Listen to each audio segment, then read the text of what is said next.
Assalamualaikum warahmatullahi wabarakatuh. Alhamdulillah. Alhamdulillahilladzi ja'ala baita masabatan lin-nasi wa amna. Asyhadu an la ilaha illallah wahdahu la syarika lah. له جعل حج البيت من الشريعة ركنا وصرف وجوهنا إلى قبلته فكان ذلك من نعمة العظمى وأشهد أن محمدا عبده ورسوله خير من طاف بالبيت العتيق ذاكرا أسماء ربه الحسنى اللهم صل على سيدنا محمد وعلى آله وأصحابه وأتباعه إلى يوم القيامة أما بعد فيا أيها المسلمون أوصيكم ونفسي بتقوى الله فإن خير الزاد التقوى وهي نعمة العدة ليوم الميعاد. Para tamu Allah, kaum muslimin rahimat, kaum muslimin muslimat jemaah haji rahimakumullah. Pada hari ini, hari Arafah, hari yang penuh rahmat dan maghfirah, marilah kita panjatkan puji dan syukur yang setulus-tulusnya kehadirat Allah Subhanahu wa Ta'ala yang telah menjadikan hari ini sebagai hari yang teramat mulia. Salawat dan salam semoga terlimpah kehadiran Nabi Muhammad sallallahu alaihi wasallam sebagai panutan kita yang telah menyampaikan risalah Allah kepada umat manusia untuk dihantarkan ke jalan yang terang dan benar yang diridhai Allah Subhanahu wa Ta'ala. Saudara-saudaraku kaum muslimin muslimat, tamu-tamu Allah rahimakumullah. Asal mula padang ini dinamakan Arafah karena setelah Adam dan Hawa bertemu kembali di tempat ini, keduanya mengetahui atau Arafah, mengetahui kesalahan yang telah dilakukan. Keduanya juga mengetahui Arafah, mengetahui cara bertaubat. Kemudian Allah memberitahukan kisah Nabi Adam dan Hawa kepada Ibrahim atau Arafah tentang tempat Arafah ini. Dan pada siang ini kita ditakdirkan oleh Allah Subhanahu wa Ta'ala berkumpul di tempat yang mulia dan istimewa ini, tempat di mana siapapun yang bertaubat pasti akan diterimanya, dan siapapun yang berdoa pasti akan dikabulkannya. Di padang ini pula Allah membanggakan kita sebagai hamba-hambanya di hadapan para malaikat. Dan saking mulianya hari Arafah ini, sehingga penduduk neraka pun ikut mendapatkan kemurahan, mendapatkan grasi dari Allah Subhanahu wa Ta'ala.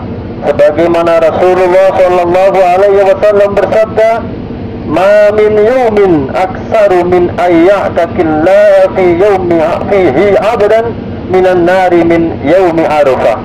Ma min yawmin aksaru min ayya'tikillah fihi 'abdan minan nari min yaumi Arafah. Tiada hari yang Allah lebih banyak membebaskan hamba-hambanya dari neraka melebihi hari Arafah.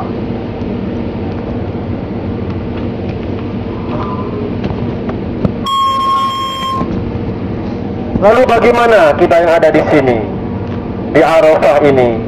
Marilah kita menengok sejarah mulai kita lahir sampai menjadi dewasa. Kita nengok sejenak, kita mengaca diri dan introspeksi siapa diri kita sesungguhnya. Ketahuilah wahai saudara-saudaraku semua, bahwa sesungguhnya kita semua sama sekali tidak memiliki kuasa sedikit pun untuk lahir di muka bumi ini. Kita lahir melalui proses yang telah dirancang oleh Allah Subhanahu wa Ta'ala dari setetes sperma yang hina, dari air sperma yang telah dibuahi akan menjadi segumpal darah. Dari segumpal darah itu kemudian menjadi daging dan tulang belulang. Kemudian pada saat yang ditentukan, atas kemurahan Allah, kita diberikan roh dan dijadikan hidup setelah dibaiat untuk mengakui dan mempersaksikan bahwa Allah Rabbul Alamin. Namun, setelah tumbuh berkembang menjadi dewasa, banyak di antara kita yang lupa diri, bahkan tidak tahu diri. Kita tidak pandai bersyukur, kita tidak pandai menerima dengan ridho anugerah Allah, dan bahkan tidak jarang di antara kita yang meninggalkan perintah-perintahnya dan melanggar larangan-larangannya, sambil terus-menerus menutupi dan membungkus aib dan maksiat kita sepanjang hari yang telah kita jalani. Padahal sesungguhnya tiada yang tersembunyi bagi Allah. Allah Maha mengetahui segala perbuatan hamba-hambanya, baik yang tampak maupun yang tersembunyi. Lalu, apa yang akan kita banggakan di hadapan Allah, saudara-saudaraku semua? Sementara ibadah, sholat, dan zikir kita belum tentu benar. Harta yang dititipkan Allah kepada kita belum mesti kita tasarrufkan sesuai dengan tuntunan Allah dan Rasul-Nya. Anak-anak kita belum mesti kita memperlakukan dan mendidik mereka dengan benar. Tetangga kita belum mesti kita bisa menjaga hubungan baik dengan mereka. Dan masih banyak lagi kesalahan-kesalahan dan dosa-dosa kita sebagai hamba Allah. Oleh karena itu, di kesempatan dan di tempat yang mulia ini, jangan sampai ada terbersit sedikit pun di hati kita kebanggaan, bangga diri, sehingga merasa diri lebih baik dari orang lain. Kita bisa melaksanakan ibadah haji seperti ini bukan merupakan jaminan bahwa kita lebih baik dari saudara-saudara kita yang lain yang tidak atau belum untuk pergi haji. Bahkan bisa jadi kita berada di tempat yang suci saat ini lantaran doa orang-orang soleh, orang-orang tua kita yang telah memintakan ampunan untuk kita dan mendoakan kita, sehingga menghantarkan kita untuk berada di tempat suci ini. Saudara-saudaraku kaum muslimin dan muslimat rahimakumullah, suasana dan realitas di Padang Arafah merupakan gambaran dan miniatur padang mahsyar, di mana manusia berkumpul di hadapan kebesaran Allah. Semua manusia tanpa kecuali bertanggung jawab atas perbuatan dan kelakuan sendiri-sendiri. Pangkat, jabatan, dan harta kekayaan yang selama ini dikejar ternyata tidak bisa menyelamatkan. Bahkan keluarga terdekat yang selama ini dimanjakan pun ternyata juga tidak bisa berbuat apa-apa untuk membantu pada hari itu. Malah tidak jarang semua itu menjadi alasan dan penyebab kita menerima siksa dari Allah. Di Padang Arafah ini pula kita telah menanggalkan atribut sosial kita. Semua jabatan dan pangkat kita lepaskan pada hari ini. Yang melekat di badan kita hanya 2 kain lembar bagi laki-laki. Kondisi seperti ini mengingatkan kita pada alam barzah, di mana alam barzah nanti kita hanya ditemani kain kafan yang membungkus kita. Karena itu, tidak ada yang kita harapkan dari wukuf kita saat ini, juga ibadah haji kita secara keseluruhan, kecuali terampuninya dosa-dosa kita dan terhapusnya kesalahan-kesalahan yang sudah kita perbuat. Maghfirah dan rahmat Allah lah yang kita harapkan di padang mahsyar, di Padang Arafah yang mulia ini.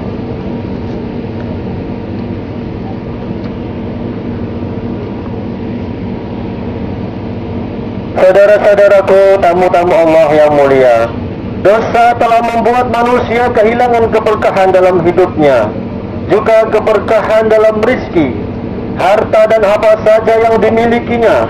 Akibat manusia kehilangan ketenangan juga kebahagiaan justru di tengah-tengah genangan materi yang mengitarinya.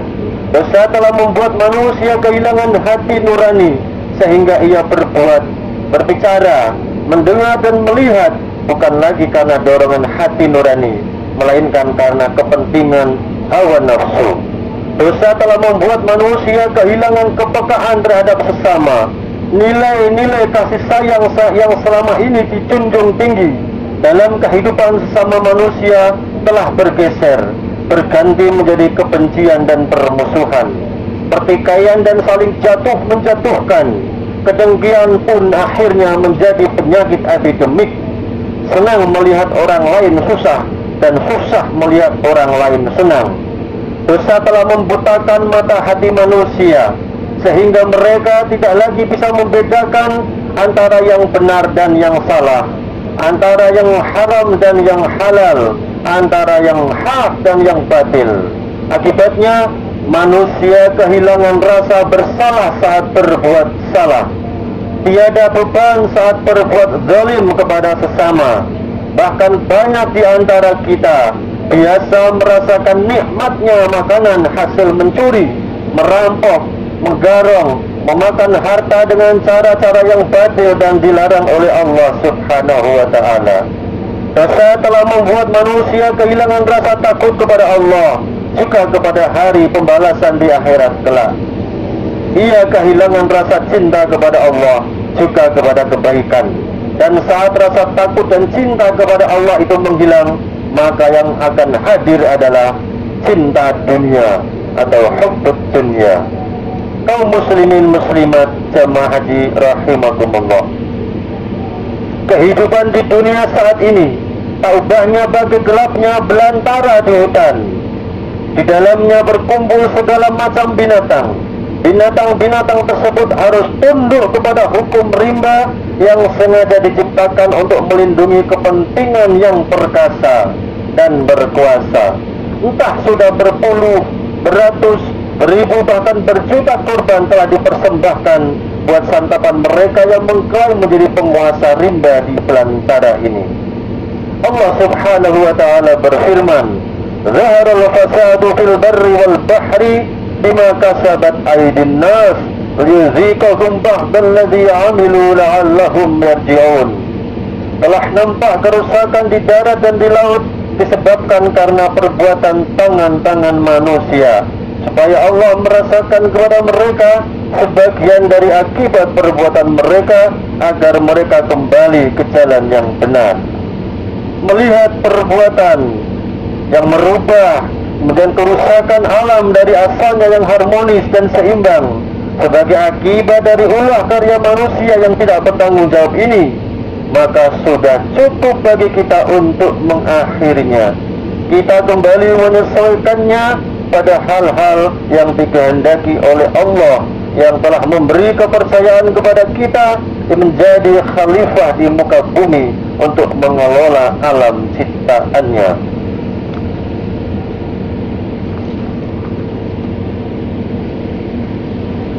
Tamu-tamu Allah rahimakumullah, saat ini kita masih dikaruniai kesempatan hidup di dunia. Namun hidup saat ini hanyalah bermakna menjalani sisa umur belaka. Bertambah waktu dan usia bagi kita adalah satu etape untuk mendekati liang kubur. Entah sampai kapan Allah mengaruniakan sisa umur untuk kita. Bisa jadi ada di antara kita yang oleh Allah diberi kesempatan hidup masih bertahun-tahun lagi.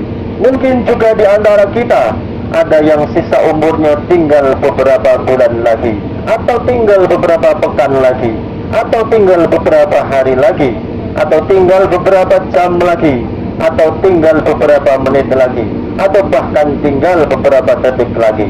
Kita semua tidak ada yang tahu dan hanya mengikuti saja takdir Allah. Sungguh alangkah indahnya jika umur yang tersisa ini penuh dengan maghfirah dan rahmat Allah Subhanahu wa ta'ala. Alangkah indahnya jikalau di sisa umur ini kita menjadi ahli sujud yang selalu rindu sujud kepada Allah. Alangkah beruntungnya jika lidah ini selalu basah menyebut kalimat Allah, zikrullah. Alangkah bahagianya jika amal-amal ibadah kita penuh dengan keikhlasan, yakni apapun yang kita lakukan hanya Allah saja yang kita tuju. Hari-hari yang kita jalani adalah hari-hari yang bersemangat untuk memperbaiki diri agar dicintai Allah Subhanahu wa ta'ala. Hari-hari yang tersisa menjadi hari-hari yang bersemangat untuk mempersembahkan yang terbaik untuknya, agar bisa menjadi bekal kita kembali kepadanya, kembali ke kampung akhirat. Alangkah indahnya jikalau hari-hari yang tersisa ini menjadi hari-hari yang penuh dengan amal soleh. Kita menantikan saat kita kembali kepadanya bisa husnul khatimah, bisa husnul khatimah, bisa husnul khatimah. Alangkah indahnya jikalau malaikat maut menjemput kita, diri kita sudah bersih dari noda dan dosa, aib sudah terhapus, orang-orang yang kita sakiti telah memaafkan kita, tidak ada lagi harta haram yang melekat pada diri kita, dan hak-hak orang lain pun telah kita penuhi. Alangkah bahagianya jika malaikat maut menjemput kita, tubuh kita basah oleh air wudu, air mata kita sedang menetes merindukan Allah, lidah kita sedang lirih dan syahdu menyebut nama Allah, keringat bahkan darah kita sedang bersimbah untuk berjuang di jalan Allah. Alangkah beruntungnya andai kata saat kembali nanti kita benar-benar sudah siap dengan bekal yang cukup. Alangkah bahagianya kalau di akhirat nanti kita dipanggil oleh Allah dengan seindah-indah panggilan. Kita dipertemukan olehnya dengan para kekasihnya yang tercinta, para nabi dan rasul, para sahabat dan tabi'in, juga para sahabat dan salihin. Namun sebaliknya, alangkah malangnya orang yang mati dalam keadaan tidak terampuni, dosa masih berlimpah dan aib masih menggunung, mati dalam keadaan su'ul khatimah. Na'udzubillah, na'udzubillah, summa na'udzubillah.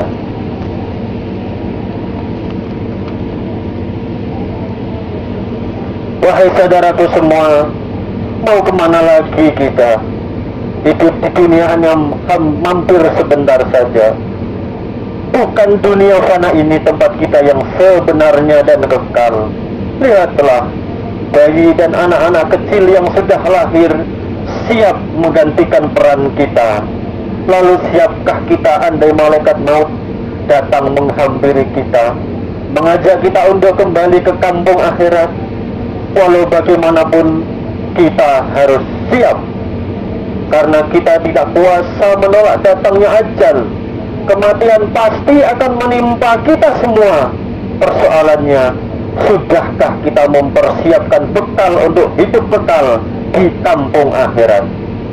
Tamu-tamu Allah rahimakumullah, seringkali kita tidak konsisten, seringkali kita tidak istiqomah dengan mempermainkan ampunan Allah. Kita bertaubat dari kemaksiatan dan pelanggaran. Sesudah itu kita melanggar lagi, kita terjang larangan-larangan Allah lagi, dan bermalas-malasan menjalankan ibadah tanpa korup kepada Allah. Memang manusia adalah tempatnya salah dan lupa, namun manusia yang terbaik bukanlah manusia yang tidak pernah melakukan dosa sama sekali. Akan tetapi manusia yang baik, yang terbaik adalah manusia yang ketika dia berbuat salah dan dosa, dia langsung bertaubat kepada Allah Subhanahu wa ta'ala dengan sebenar-benar taubat. Bukan sekedar taubat sesaat kemudian berbuat salah lagi, berbuat dosa lagi. Taubat merupakan langkah awal bagi kita untuk mensucikan diri atau tazkiyatun nufus, yakni membersihkan jiwa dari segala kerak, noda dan dosa yang melekat dalam jiwa, yang menyebabkan susahnya nur Allah dan hikmah Allah masuk ke dalam hati sanubari kita. Lalu apa taubat itu? Taubat memiliki arti berhenti melakukan kemaksiatan dan kembali menuju ketaatan. Taubat adalah amalan yang sangat dicintai oleh Allah Subhanahu wa ta'ala. Sebagaimana firman-Nya, "Innallaha yuhibbut tawwabin wa yuhibbul mutatahhirin." Sesungguhnya Allah mencintai orang-orang yang bertaubat dan menyukai orang-orang yang mensucikan diri. Ya ayyuhalladzina amanu tubu ilallahi taubatan nasuha. Wahai orang-orang yang beriman, bertaubatlah kepada Allah dengan taubat yang sesungguh-sungguhnya. wa tubu ilallahi jami'a ayyuhal mu'minun la'allakum tuflihun. Bertaubatlah kepada Allah wahai orang-orang yang beriman, pasti kalian akan beruntung. Kaum muslimin jamaah haji rahimakumullah, keberuntungan akan dicapai manusia tatkala dirinya merasa sangat butuh kepadanya, hingga Allah menyelamatkan jiwa yang terperosok mengikuti hawa nafsu.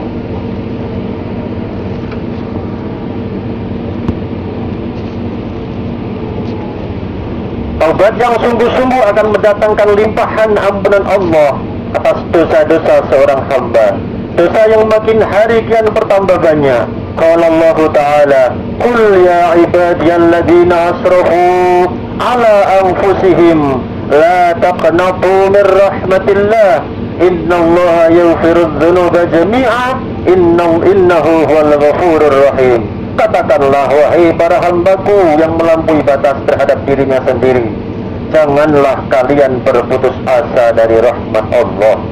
Sesungguhnya Allah mengampuni semua dosa dan Dia Maha Pengampun lagi Maha Penyayang. Nabi Muhammad SAW bersabda, sesungguhnya Allah Subhanahu wa Ta'ala membentangkan tangannya di malam hari untuk menerima taubat hambanya yang berdosa di siang hari, dan Allah Subhanahu wa Ta'ala membentangkan tangannya di siang hari untuk menerima taubat hambanya yang berdosa di malam hari sampai matahari terbit dari barat atau sampai hari kiamat. Begitu luas ampunan Allah, tinggal kita mau bertaubat atau tidak. Lalu bagaimana cara kita bertaubat yang benar? Paling tidak ada 5 hal yang harus kita penuhi jika kita ingin bertaubat. Yang pertama, kita harus berniat yang ikhlas karena Allah untuk taubat kembali kepada Allah. Yang kedua, menyesali kemaksiatan dan dosa yang telah dilakukan, merasa sedih dan berjanji untuk tidak mengulangi lagi. Yang ketiga, menjauhkan diri dari perbuatan maksiat sesegera mungkin. Jika perbuatan tersebut melanggar hak Allah, maka harus segera ditinggalkan, karena perbuatan tersebut haram dilakukan sehingga wajib untuk ditinggalkan. Adapun jika berkaitan dengan hak makhluk, maka bergegas meminta maaf, baik dengan mengembalikan haknya atau meminta kelapangan hatinya agar mau memaafkan. Yang keempat, bertekad bulat untuk tidak mengulangi kemaksiatan tersebut.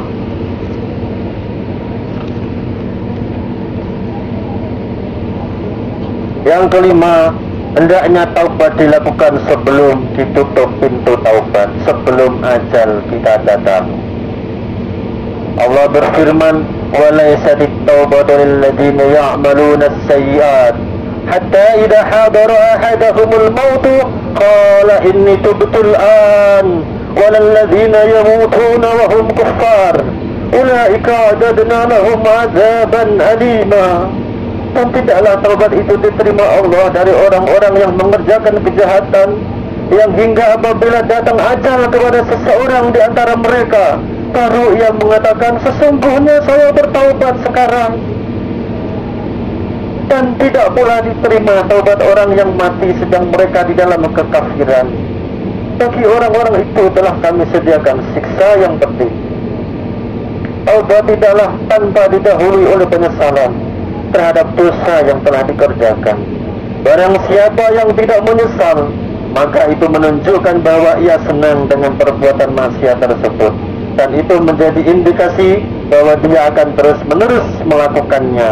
Maka marilah kita membangun tekad yang kuat dan penuh keikhlasan untuk memperbaiki diri, untuk taubat kepada Allah Subhanahu wa Ta'ala. Saudara-saudaraku kaum muslimin muslimat rahimakumullah, jika dosa berkaitan dengan anak Adam, maka ada satu hal lagi yang harus kita lakukan, yakni kita harus meminta maaf kepada orang yang bersangkutan. Seperti contohnya, minta untuk diikhlaskan, mengembalikan atau mengganti suatu barang yang dirusak atau dicuri dan sebagainya. Namun apabila dosa tersebut berkaitan dengan ghibah atau menggunjing, atau qadzaf, menuduh zina misalnya, atau yang semisal, yang apabila saudara kita tadi belum mengetahuinya, maka cukup bagi orang yang telah melakukan ghibah atau qadzaf tersebut untuk taubat kepada Allah, mengungkapkan kebaikan-kebaikan saudara yang dighibah tadi, serta senantiasa mendoakan kebaikan dan memintakan ampun untuk mereka. Sebab dikhawatirkan apabila orang tersebut diharuskan untuk berterus terang kepada saudaranya yang dighibah, justru dapat menimbulkan perselisihan dan perpecahan di antara keduanya. Ma'asyiral muslimin wal muslimat, jamaah haji rahimakumullah. Haji mabrur adalah dambaan setiap orang, yakni ibadah haji yang diterima oleh Allah Subhanahu wa taala, yang diikuti dengan kebaikan-kebaikan yang dijamin untuk dibalas dengan surga, sebagaimana sabda Nabi Muhammad sallallahu alaihi wasallam, al-umratu ila al-umrati kafaratun lima bainahuma wal hajjul mabrur laisa lahu jazaa'un illa jannah. Umrah yang pertama kepada umrah yang berikutnya adalah sebagai kafarat atau penghapus dosa bagi yang dilakukan di antara keduanya. Dan haji yang mabrur tidak ada balasan baginya selain surga. Beliau juga bersabda, man hajja falam yarfus falam yafsuq raja'a min dunubihi kayaumi waladathu ummuhu. Barang siapa yang mengerjakan ibadah haji dan dia tidak melakukan rafas dan fasik, tidak melakukan perbuatan keji dan tidak berbuat maksiat, maka dia akan kembali dari dosa-dosanya seperti pada hari ketika ia dilahirkan oleh ibunya, berarti suci tanpa noda.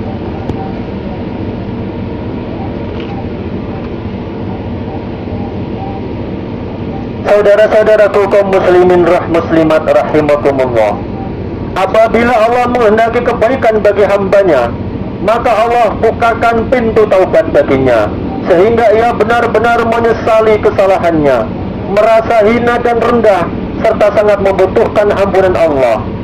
Jadi keburukan yang pernah dia lakukan itu justru menjadi sebab dari rahmat Allah Subhanahu wa taala baginya.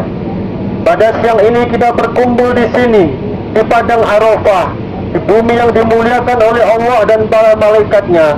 Marilah kita mengikrarkan untuk memperbaiki diri dengan melakukan taubat yang sebenar-benarnya, taubatan nasuha. Ya Allah, ya Tuhan kami, haru hati kami pada siang ini berbaur dengan hamba-hambamu sebagai tamu yang Engkau undang, berbaur dengan hamba-hambamu yang siap nesta akan dawuhmu, antara sedih dan gembira di bumi yang Engkau berkahi ini. Kami bersimpuh menundukkan ego diri, kami menyadari segala kelemahan dan kesalahan diri. Kami taubat kepadamu ya Allah, kami taubat kepadamu ya Allah, kami taubat kepadamu ya Allah. Taubatan nasuha, taubatan nasuha, taubatan nasuha. Ya Allah, ya Tuhan kami, ampunan dan rahmat-Mu lah yang kami harapkan, taufik dan hidayah-Mu lah yang kami nantikan. Ya Allah, ya Tuhan kami, sedih hati kami karena tidak lama lagi harus berpisah dengan padang Arafah yang penuh barakah ini. Sedih hati kami karena kami harus kembali mengarungi kehidupan duniawi yang ganas. Khawatir kalau kami tidak kuasa menghadapinya. Ya Allah, ya Tuhan kami, berikan keteguhan hati bagi kami. Jangan biarkan kami tergelincir lagi dalam kemaksiatan. Jangan biarkan kami jatuh dan terperosok dalam nafsu yang menjerumuskan. Berikan kekuatan kepada kami untuk bisa menjaga diri ya Allah. Bimbinglah kami selalu ya Allah, agar kami selalu berada di jalan-Mu, jalan yang Engkau ridhoi. Bimbinglah kami ya Allah, agar kami selalu istiqomah. Kami ingin selamat dunia dan akhirat ya Allah. Allahumma innaka ta'lamu sirri wa alaniyati, faqbal ma'zirati wa ta'lamu hajati fa'aqini su'li wa ta'lamu ma fi nafsi faghfir li dhanbi. Allahumma inna nas'aluka إيمانا دائما يباشر قلبنا، ونسألك يقينا صادقا حتى نعلم أنه لا يصيبنا إلا ما كتبته علينا، والرضا بما قسمت له لنا يا ذا الجلال والإكرام. اللهم إنا نسألك توبة نصوحا، توبة نصوحا، توبة نصوحا يا إلهنا، وتوبة قبل الموت، وراحة عند الموت، ومغفرة ورحمة بعد الموت، والعفو عند الحساب، والفوز بالجنة، والنجاة من النار.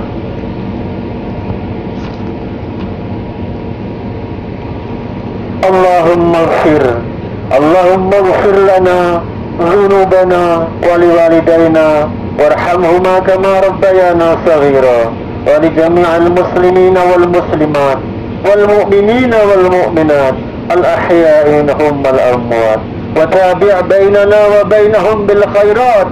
ربنا اغفر لنا ولإخواننا الذين سبقونا بالإيمان، ولا تجعل في قلوبنا غلا للذين آمنوا ربنا إنك رؤوف رحيم.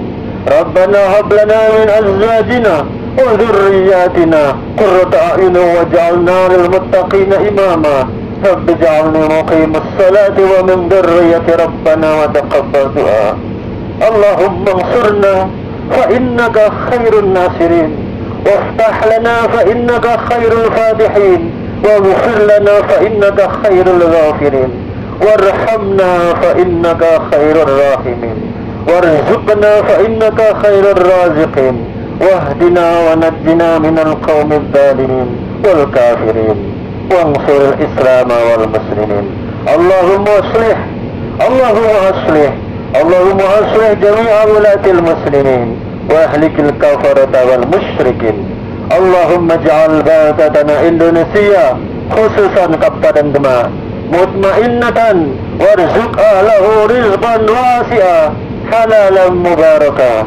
اللهم ألف بيننا وبين قلوب المؤمنين والمؤمنات حتى نكون كالبنيان المرصوص. وإذ قال إبراهيم رب اجعل هذا بلدا آمنا وارزق أهله من الثمرات من آمن منهم بالله واليوم الآخر.